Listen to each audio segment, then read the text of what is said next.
Now we want to talk about that demand and supply model and what happens when the government puts some restriction on that, on the way that demand or supply functions. So we're going to think specifically about what happens if the government puts a price control, a price floor or a ceiling, and what happens if the government imposes a tax in a market.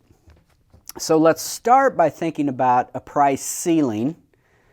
And a price ceiling is going to be a legislated maximum price. So this is a law that would be passed to keep price from going above a certain level. And these would politicians typically justify these laws by saying that they want to protect buyers from high prices. And so they want to pass a law that says that price can't go above a certain level. So we're going to think about what effect that has in a market, and we're going to think about whether or not that actually achieves the objective of protecting buyers from high prices. So the first thing we want to do is think about where that price ceiling gets imposed. So if we think about a demand-supply picture here, if we were to think about a maximum price, a law that says price can't go above a certain level, if we put that maximum price right here, I'm going to use P with a bar above it to indicate my maximum price. That's my price ceiling. Then what I always encourage my students to do when they're first starting out by thinking about these floors and ceilings is to put in here what the allowable range is. So if it's a price ceiling, if it's a law that says price can't go above $20, it can be 5 or 2 or 7 or 19, but it can't be 22, it can't be 50. Well, that means that the law allows anything below that price ceiling. So this would be what I'm going to call our allowable range. So when I first start to do a price floor and a ceiling, I'll typically draw in that allowable range. Once you get comfortable with it, I quit doing that. So here's our price ceiling. It turns out that the market wants to take price to right there. We've already talked about the incentives that are created that will push price to that intersection between demand and supply. And that is in the allowable range. So this would be a price ceiling that would be what we call non-binding. The outcome of this market would be the normal free market outcome, P star and Q star. So this is a non-binding price ceiling. Okay. So let's think about what it has to look like if we have a binding price ceiling, and you probably can already guess that what has to happen is that the price ceiling has to be placed below the equilibrium price in the market. So if we have a price ceiling here, now the allowable range is anything below that, and that's going to create a problem because the market is going to want to push price to right here, but it can't. It's going to push it up. There's going to be upward pressure on price. But the law says that the price has to stop rising right there. And so what we need to do is we need to look at what happens in this case. So when we go over from that price to the demand curve and the supply curve, we hit the supply curve first. Right there's quantity supplied. Right over here's quantity demanded. And we already know that anytime you have a situation where quantity demanded is bigger than quantity supplied, you're going to have a shortage. So what ends up happening, if the government places a binding price ceiling, and this one would be binding, a binding price ceiling will result in a shortage of the good. And remember what a shortage means. A shortage means that there is not enough to go around, that there are people that are willing to pay this price and they want to buy the good, but everywhere they look, they can't buy it. Okay? So occasionally, if I'm not in a classroom, if I'm just talking to somebody out in the world about something like this, a lot of times it's kind of natural for people to say, okay, well, I can see why that might cause a shortage, but over time people will just get used to it and the shortage will go away. It turns out, no, actually the opposite happens. We know that demand and supply are more elastic over longer time horizons. And so if we've got this shortage right now, as the demand curve and the supply curve start to flatten out over longer time horizons, that shortage gets even bigger. This is not a problem that just goes away. It's a problem that, if anything, tends to get a little bit worse. So, what's happening here, and this is important, price is no longer rationing the good. So the way we would describe the outcome of a binding price ceiling is that price no longer rations the good. Now we've talked about what that means. That phrase, price rations the good. That means that in a free market, the price is determined by the interaction of demand and supply. Neither the buyers nor the sellers have control over the price. But what happens is that price creates a signal that the buyers and the sellers respond to. And the buyers and the sellers sort themselves into two groups. Those who end up buying the good and those who don't buy the good. And the sellers sort themselves into two groups. Those who sell the good and those who don't. Now they don't identify with the group. You just make a decision. I either buy it or I don't. But you are part of a bigger group. Now, if we all of a sudden pass a law that says price can't go above a certain level, and we put that level below where the market wants price to go, then we've created a problem. There's one cure for a shortage or a surplus with a market, and that is for price to adjust. That's the law of demand and supply. The law of demand and supply says that the price of any good or service will adjust, if it's allowed to make sure that quantity supplied and quantity demanded are equal. But if it's not allowed to, then you're going to create a problem. You're going to create a shortage. In the case of a price floor, we'll see that it creates a persistent surplus. So price no longer rations the good. Price does not serve as a signal that you can look at and say, okay, I am willing to pay that price so I can go out and buy it. You can look at this price ceiling price and say, I am willing to pay that price, I want to go buy it, and there's not going to be enough for everybody to be able to buy it. What happens then is some other rationing mechanism has to emerge. Other rationing mechanisms, let's just talk a little bit about those. So something else, the good will get rationed out. And what we mean when we say that it gets rationed out is that there's some mechanism that will determine who gets it and who doesn't. That's a rationing mechanism. With the free market, it's price and everybody getting to make their own decision.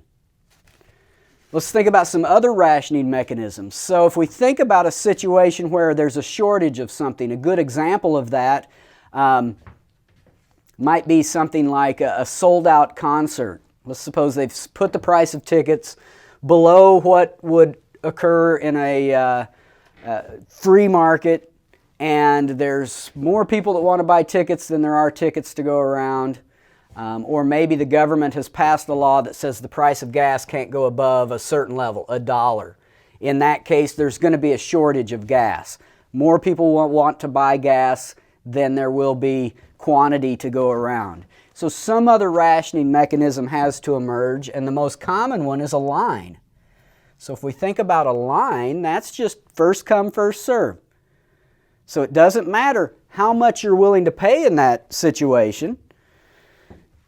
If you happen to be at the front of the line before they run out, you get it. And if you don't happen to be at the front of the line, if you're towards the end of the line, it doesn't matter if you were willing to pay that price. It doesn't matter if you valued the good more than anybody else in front of you. If they run out, you don't get it. And so what we're going to see is that this is going to create what we call deadweight loss. This is going to cause the economic pie to shrink because now the goods are not being allocated to the people who value them the most. In the case of a line, that rationing mechanism allocates the goods to the people who have the ability to go stand in a line. In other words, it allocates the good to the people with the lowest opportunity cost of their time, not the people who are willing to pay the most. It's similar to what would happen if, let's say the university told me, hey, you can no longer allocate grades based on points. You have to come up with some other allocation mechanism. Then in that case, what I could do, one possibility is to say, okay, in the class I'm going to have 2 A's, and I'm going to give those A's away on the steps of the county courthouse at 3 a.m. on whatever, March 24th. And if you're the 2 people in line right there on that day, then you will get an A. Everybody else, let's say, gets a C. Well, what that's going to do is that's not going to reward the people who know the most about economics. It's not going to reward the people who have worked the hardest in the class. It's going to reward the 2 people who don't have anything better to do than go stand in a line. So at some point before that day, a couple of people will go down there and start camping out on the steps of the courthouse, and those will be the people who don't care if they don't do well in other classes, or if you know, maybe they hire somebody to go stand in the line for them. A whole range of things could happen.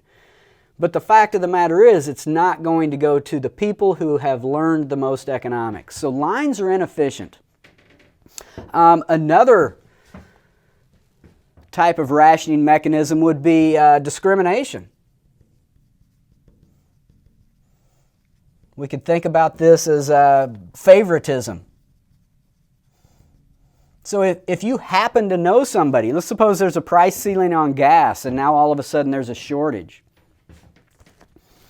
If you happen to know somebody who owns a gas station, then you might be able to say, hey, look, can you just kind of off to the side make sure that I get some gas? And if they like you, they could. And so discrimination, treating different potential buyers differently. Notice that what this does, a rationing mechanism like this forces the sellers to do that. I mean, they can choose to have a line, but a lot of times it gives them a very strong incentive to engage in favoritism. Okay? And that's the last thing we want. And we're not saying that if we never had price floors and ceilings that all discrimination would vanish, but what we are saying is that we certainly don't want the government to give people an incentive to engage in more of it. So that's a rationing mechanism. Of course, we could think about the black market, the underground economy. So if you're willing to pay for it, now remember, paying for it through the market is illegal. You can't pay a higher price than P bar. You can pay that, or you can pay less, but let's suppose you try to get it, whatever the good is, let's say it's gas. You try to get some gas, there's a price ceiling, you can't get any. Well, you could probably always go to the black market and secretly pay more than that. Now, if you get caught by the government, they're going to prosecute you, and they're going to prosecute the seller. But you can buy anything you want if you're willing to pay the price. So that gives people an incentive to engage in this underground economy. Okay? The problem with these is that all of these are inefficient compared to allowing price to ration the good. What ends up happening is, remember, the justification of this is that you want to protect buyers from high prices. And I can tell you that I've mentioned in this class previously that first day survey that I would give my students. When I would give my students that first day survey, I would ask them questions like this. Would you support a politician who believes that we should have a maximum amount on rent? Right? Maybe you know, you guys spend a lot on rent, and so let's suppose we had a rule here in Warrensburg that landlords could not charge more than, let's say, $200 a month for rent. That's going to allow you to keep more dollars in your pocket, and when you're young and struggling and you know, not making that much money, you really need that extra incentive to get you that boost so you can go out there and be successful. Well, that sounds great, right? And my students would overwhelmingly say, oh yeah, I would support that. Or they would support a law in Warrensburg that said no gas station could sell gas for more than $1. They would even write stuff like, gosh, these are great ideas. Why don't you run for city council and do this? And then we get to this, and you start to realize that the result of those is that there's going to be a shortage. If you're one of the people that actually get to buy the good, then yeah, you've paid a price that's lower than the free market. But there's going to be a chunk of people who want to buy the good and can't buy it. And they are clearly worse off than if they had just paid the free market price, even though that free market price would be higher. So if we think about these rationing mechanisms, they are inefficient. Let's talk about now the effect that the price ceiling is going to have on consumer and producer surplus, because we can talk about how these things are either going to make people better off or worse off, but until we look at consumer and producer surplus and deadweight loss, we don't have any real way to put numbers to that. So let's clear this off and then we'll take a look at that. All right, let's take a look at consumer and producer surplus with a binding price ceiling. So we've got our demand curve here, supply. Let's put on here what the free market price would be in the absence of any kind of price floor, or excuse me, any kind of price ceiling. So here's our quantity, here's our free market price. But remember that the law says price can't be right there, it's got to be lower. And so right here's the price that the law says is the ceiling. So we know that in that case, here's going to be the quantity that ends up getting sold. So that's the quantity in the market. Let's call this, let's just call it Q1. I'm going to call that P bar, but just so I can distinguish between these two quantities, I'll call that one Q1. So that's the quantity that's going to be available for sale. That's going to be the quantity that sellers sell and the quantity that buyers buy. Now let's put some areas up here. Let's call this A, and let's call this B, and this C, and D, and E. And let's think about consumer and producer surplus, first without the price ceiling, and then with the price ceiling. So let's start with consumer surplus. So let's begin with no price ceiling. Just the free market. So we already know that consumer surplus would be the area under the demand curve and above the price. So it's going to be area A plus B. And you wouldn't divide this up into these two areas to calculate it. You'd just calculate the area of that triangle. If we think about producer surplus, it's going to be the area under the price and above the supply curve. It's going to be C plus D plus E. And again, you wouldn't, if you were just using the free market or thinking about producer surplus in the free market, you wouldn't divide it up into these three areas. But deadweight loss is going to be zero, right? We know that the free market is efficient. The free market maximizes the total amount of consumer and producer surplus. But now we've got a price ceiling. So with the price ceiling,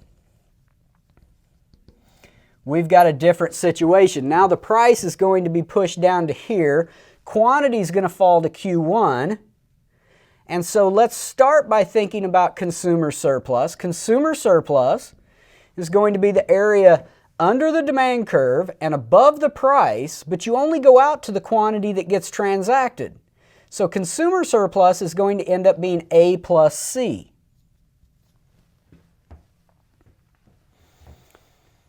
Now, notice that consumers lose B, but they gain C. We'll come back to that here in just a second. First, let's talk about what producer surplus is, and then we'll come back to this. It actually turns out that consumer surplus will not be this big in the real world. But let's talk about producer surplus first. So producer surplus is going to be the area under the price and above the supply curve. So producer surplus now with the price ceiling is going to be just area E. So clearly, beyond a shadow of a doubt, a price ceiling hurts sellers. And we can put a dollar amount on the lost producer surplus that sellers experience. It's areas C plus D. So the lost producer surplus, sometimes I will call it the change in producer surplus. How much in terms of producer surplus do the producers lose? Well, it's area C plus D. And then we can think about deadweight loss. So how much does the economic pie shrink? How much well-being are we missing out on? Because the government has created a policy that artificially lowers price and pushes us away from that free market quantity. Well, area B plus D. B plus D is the deadweight loss of this policy. It is well-being. Some of it consumer well-being, some of it producer well-being that vanishes out of the economy. Notice for these quantities right here, for those quantities at the margin, the value people place on them is higher than the cost of production, right? At the margin, they have a higher value than it costs us to provide them, and yet because of the government policy, they are not transacted. It prevents a mutually beneficial transaction between buyers and sellers because of this law. Let's talk about Area C. So Area C is what we call a transfer. It's a transfer from producers to consumers. Okay? So if we think about, let's just write here, it's a transfer from producers to consumers. That used to be, originally with no price ceiling, Area C used to be part of producer surplus. It ends up being part of consumer surplus. It's like taking dollars out of producers' pockets and putting them into consumers' pockets. So Area C is a transfer. So this policy redistributes wealth from one group to another, not because of anything they've done productively. It's just an arbitrary redistribution. Let's go back to this area A plus C. This area right there. Turns out that in the real world, it's actually going to be smaller than area A plus C. This is what we would call an upper bound. That's as big as it could possibly be, but let's think about why we know it won't be that big.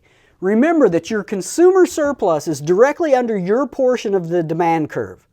So, for this to be consumer surplus, these consumers would have to be the people that purchase the good, right? Those consumers represented along that portion of the demand curve would have to be the consumers that purchase it. Well, if this was a free market, then the good would be allocated to the consumers who value them the most. It would be allocated to them. But remember, when you've got a binding price ceiling, other rationing mechanisms emerge. Other things like lines. Other things like favoritism, right? Discrimination. And so what's going to happen is that there's no guarantee at all that the good will go to these consumers with the highest willingness to pay.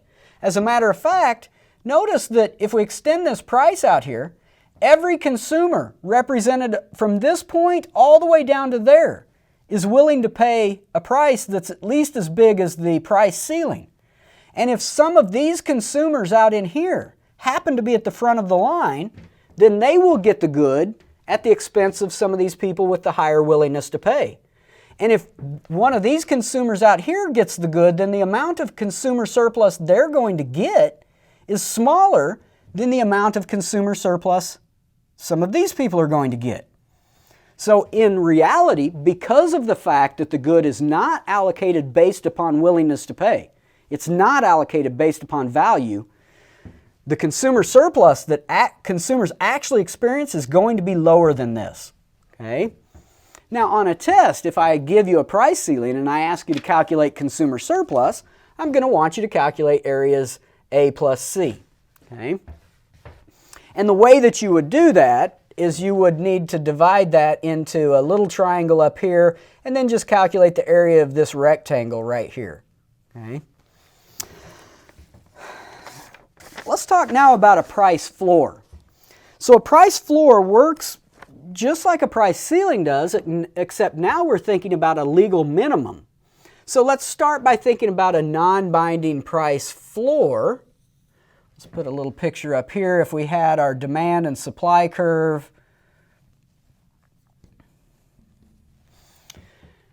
I'm going to put a bar under my P now. So let's suppose we had a price floor right down here. I'm going to use that symbol to indicate a price floor. Well, the allowable range for a price floor is anything above the floor. So anything up there is allowable.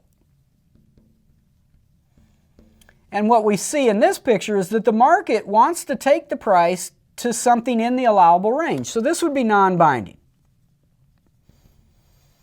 What we need for a price floor to be binding is we need for that price floor to be set above the equilibrium.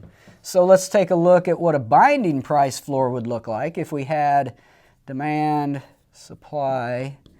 If we had a price floor that's set right here, P bar, now we've got a situation where if we go over, here's our allowable range, anything above that, but the market wants to take price down here, and that's not allowable. The law says that is illegal. So if we look at quantity demanded at that price floor, remember the market's going to push price down as far as it can. It's got to stop right here, and here's quantity demanded at that price, and here's quantity supplied at that price. What we end up with is, of course, a surplus.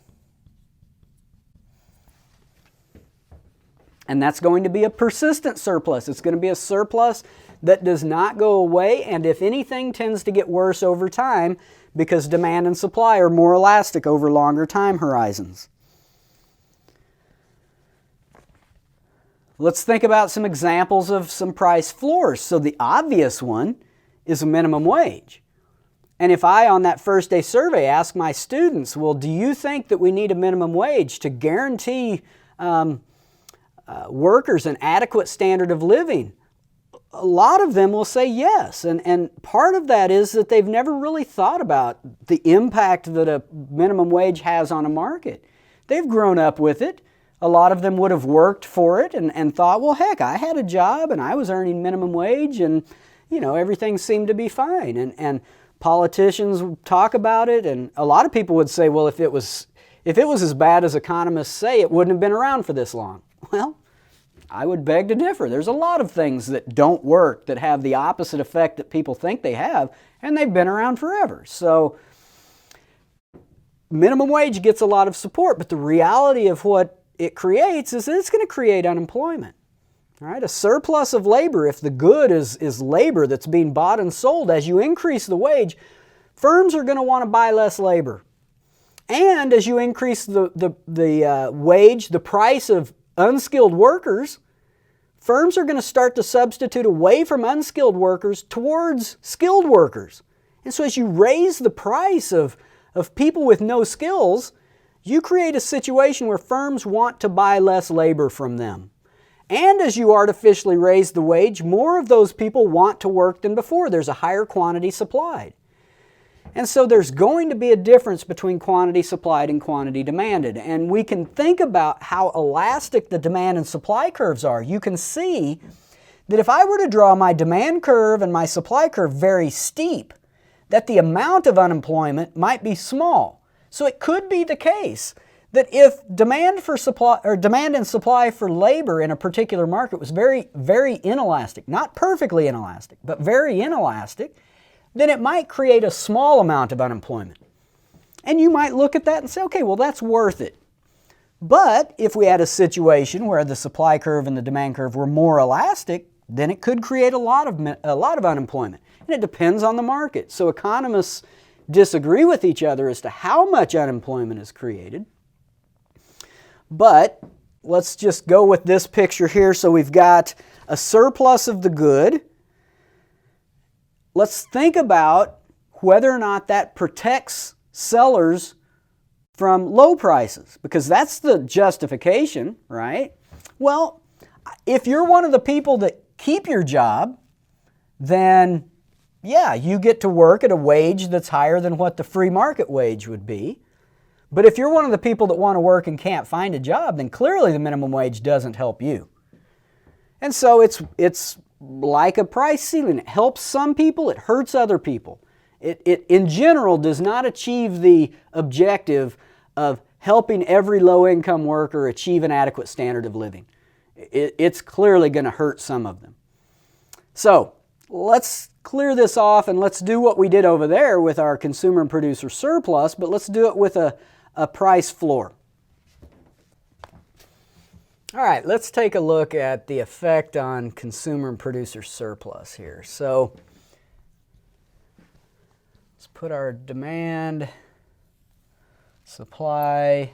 We're going to do the same thing. I'm going to identify my equilibrium price and my equilibrium quantity if there were no price floor.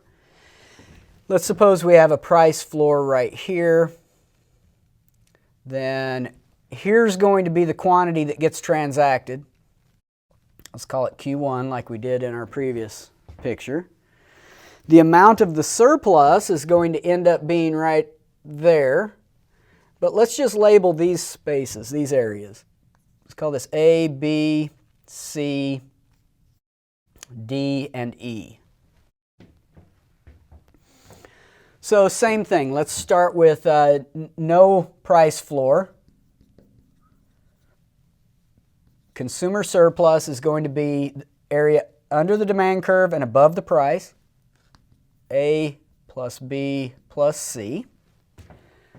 Producer surplus is going to be the area under the price and above the supply curve, which is D plus E. Deadweight loss is going to be 0. The economic pie is going to be as big as it can possibly be. And now we're going to impose the price floor. So with the price floor, let's start with consumer surplus. Our consumer surplus is going to be the area under the demand curve and above the price, which is now P bar. So consumer surplus is going to fall to just area A. Consumers lose B plus C, which is, of course, this area. So the loss of consumer surplus is going to be B plus C. Producer surplus is going to be the area under the price and above the supply curve, but remember you only go out to the quantity that gets transacted, which is right here. And so producer surplus is going to be B plus D. But now the same conversation that we had in our previous picture is going to apply here. That's going to be an upper bound. In actual practice, it won't be that big. Okay? If we think about deadweight loss with no price ceiling, our quantity is out here, price floor, our quantity is out here, but the price floor pushes quantity back to here, so we lose out on C plus E. That's economic well-being that is just gone. Area B, that's a transfer that starts out as part of consumer surplus and ends up being part of producer surplus. So B is a transfer, and it's a transfer from consumers to producers. It's an arbitrary redistribution of wealth that has nothing to do with productivity or willingness to pay or cost of production or anything like that. It's just that this policy takes dollars out of the pockets of consumers and puts them into the pockets of producers. So this area right here, let's again say that this is an upper bound, and let's just review the reason why. This would be producer surplus if these low-cost producers, the low-cost sellers, were the ones that actually sold the good. But remember, all of these sellers, all the way out to this point on the supply curve, are willing to sell the good. Because here's the price they can sell it for, and here's their cost of production. And so, since price is not going to be allocating the goods, some other rationing mechanism has to emerge. And so it could be that these sellers are not selling the good, and some of these are, and these sellers do not get as much producer surplus as these sellers do. So that is clearly an upper bound. Okay? I've actually gotten a couple of textbooks to review over the years. And I've gotten lots of textbooks to review over the years, but a couple of them have actually had a chapter where they make an argument that a price floor and a price ceiling actually make people better off, which is complete nonsense. But their argument goes like this. If you look at what happens here, let's consider producers. So producers lose E but gain B. And so if you look at what the producers lost in this picture, this little triangle right here, and you compare it to what they gained, which is this area right here, this rectangle, the area of that rectangle is going to be bigger than the area of that triangle. And so in those textbooks, they've argued that a price floor is an attempt to help sellers, and it does indeed help sellers because this area is bigger than that. And they forget, or they just conveniently don't mention, that this is not going to be the magnitude of producer surplus when you have a price floor, because the rationing mechanism is going to be something that's inefficient. So it's an argument that is either dishonest at worst, or at best it's uninformed. It doesn't take into consideration the fact that any type of prohibition on price adjusting results in some other rationing mechanism. So if we're thinking about price floors, the most obvious price floor is a minimum wage. And remember that in a market like we're talking about here, neither the buyers nor the sellers have any control over price. So some people who argue for the minimum wage, their argument is this: if we didn't have a minimum wage, then sellers would just pay them, or the firms would just pay them nothing. The firms can't do that. Firms don't have any control over the price. The price would go to the market clearing price, to the equilibrium price. They're not going to be able to pay a price down here because people aren't going to work for that. And so if you think about what's going to happen, the price is going to go to the equilibrium, and that equilibrium is out of the control of either the buyers or the sellers.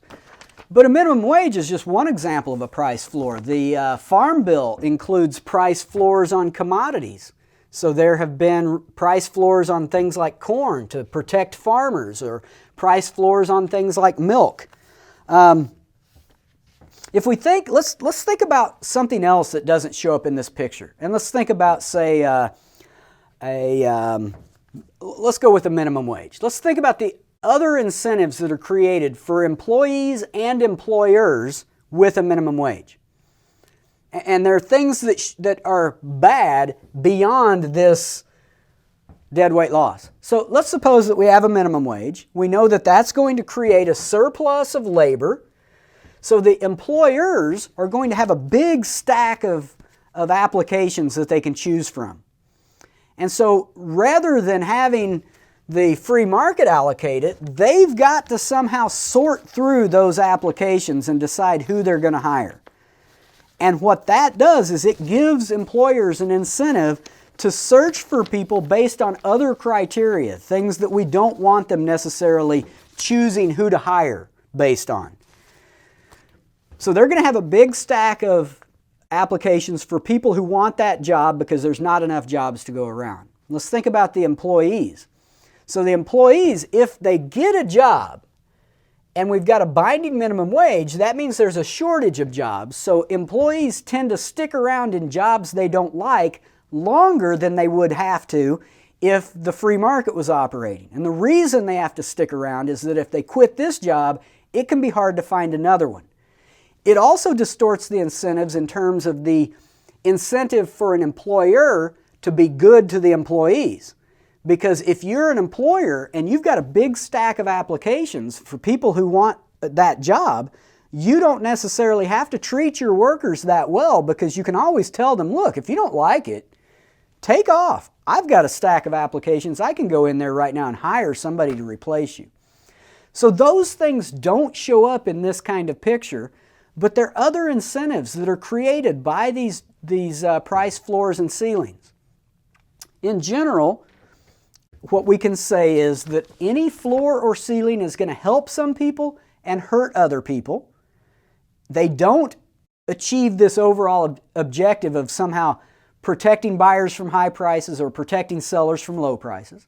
So let's talk about some things that are better than that. You might be saying, well, okay, so if those are bad, then then what do? Is there nothing we can do? If there are people, let's say people who are the heads of a household and they don't have any job skills and they're trying to work a minimum wage job and raise kids, yeah, a minimum wage job, it can be really tough to make much money at that. What else can we do? Well, so most economists would say that rather than fixing the price,